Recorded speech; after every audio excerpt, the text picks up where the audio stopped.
Yeah. Hello.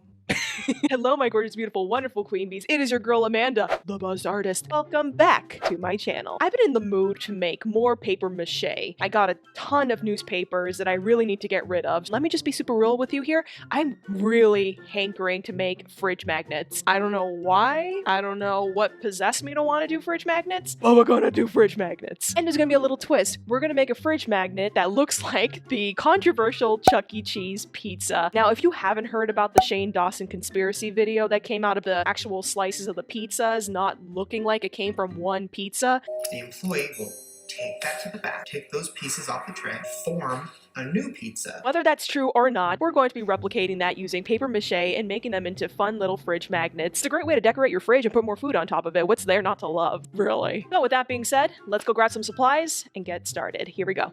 Alright, so I'm gonna grab my paper mache kit, newspaper, roll of toilet paper, tacky glue, Mod Podge, scissors, and a cardboard. Now to make a pizza, typically you would just draw a regular round shape. I'm gonna grab something that's sort of round, like this thing of duct tape, diameter, made a little mark. Then I'm gonna go find another circular item. I'm just gonna use the bottom of this varnish container that I have. Circular shape that's a little smaller than this one. All right, let's go with the tacky glue bottom. Just making 3 circles. Each of the circles are different shapes. Piece is longer than that piece, which is shorter than that piece. Next, I'm going to take my scissors and then I'm gonna cut them out. I hate cutting on cardboard so much. Those things, it's got a blade on the end. This thing, if you got this thing, let's use that. Quite honestly, my fingers are gonna fall off. Blade in here. Cut through. I'm just gonna keep on cutting. We got this. I believe. 2,000 years later. 3 circles cut from cardboard. All right, I found a bolt. I'm gonna take some tacky glue and just put a dollop in there. At least I may have some glue. Whoa, come on, baby. Oh, God, you're so constipated. Several bad puns later. We're just gonna take a little bit of water, stir it in. It's almost like milk. Tear up some newspapers.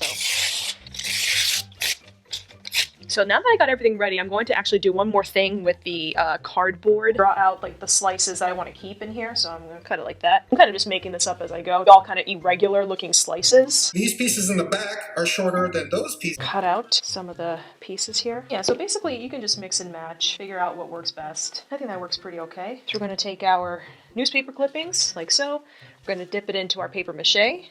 Wipe off the excess, and then we're going to cover each of these bits. And let's do several layers of it. Now, I did want to mention here that I'm not using a brush. I'm actually just using my fingers to take each strip of newspaper with the glue and smooth it down onto the cardboard itself. This is a really great way to get super smooth surfaces and really feel with your fingers for the most part. A few moments later. I want to make the crust of the pizza. I'm just going to take some toilet paper to just tear it up into little strips. By strips, I mean little bits. Throw them into the glue mixture. Once you've torn up all the tissues and stuff, and they have been all absorbed by the glue mixture, it forms this really malleable paste. So I'm just kind of pinching them with my fingers. I have no idea what I'm doing. I'm just going to take a little dollop like so, mix it around in my hand.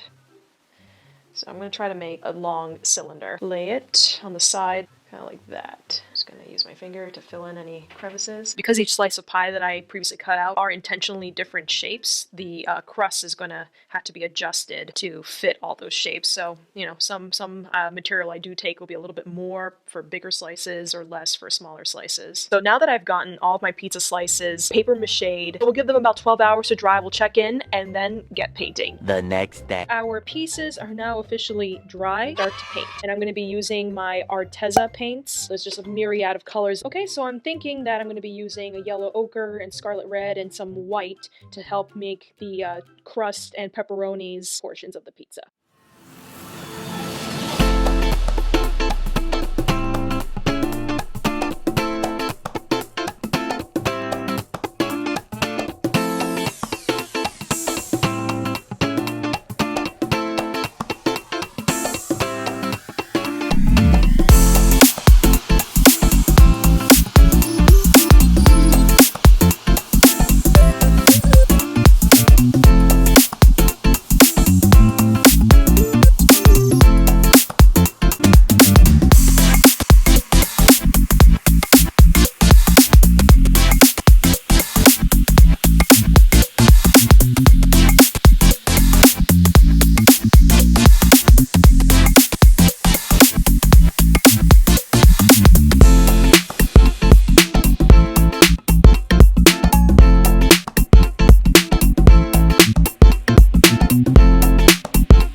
once my paints were nice and dry, it was time to seal the deal with some Mod Podge. So just using a little paintbrush, I went ahead and Mod Podged the entire surface of my pizza slices. Then the actual pièce de résistance, the craft magnets. I ordered these off of Amazon, you can see the links in my description, and I was super excited to try these out. So once I picked one out, I hot glued it to the back of each of my little pizza slices.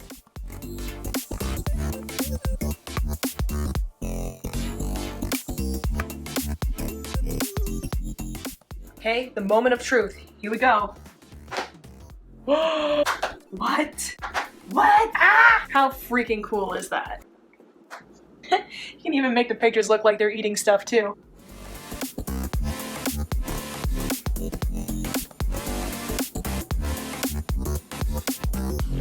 Pizza delivery!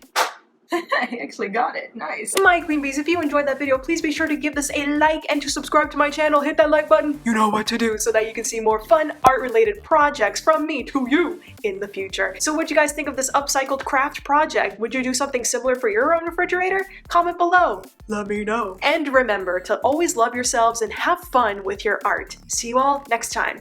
Bye.